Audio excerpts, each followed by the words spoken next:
tall, trains the full body, and they're also heavy, what should they have as considerations if they want to do calisthenics? Try to set your goals in vertical plane. Try to prioritize more than the horizontal plane. So for example, handstand push-ups or like weighted pull-ups.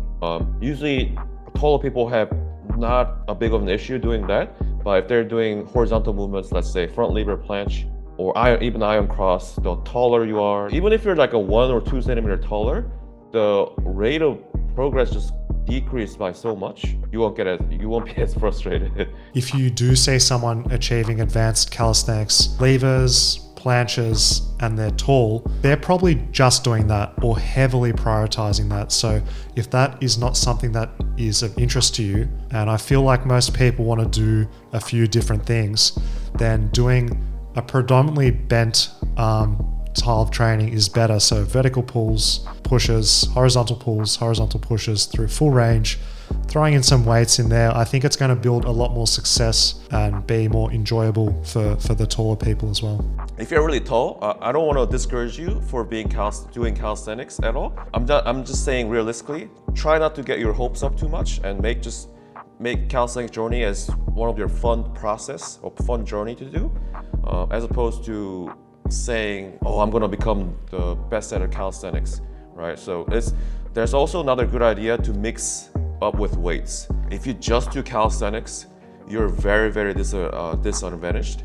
But if you do both, you can be decent at both, but you're definitely not going to excel just for calisthenics. I find that the taller and heavier you are, you have to be even more selective with what you do. I find that shorter and lighter people can do a ton of exercises, ton of volume, can train really hard, and per unit of work that they do, their ability to recover, everything else equal, is so much better than someone who's taller and heavier. The big takeaway is doing exercises that match the goals that you have. Every exercise that you do in your program has to serve a purpose. If you're just doing things you're not sure with what it's going to do, is it going to be very beneficial, it's probably not worth your time and effort.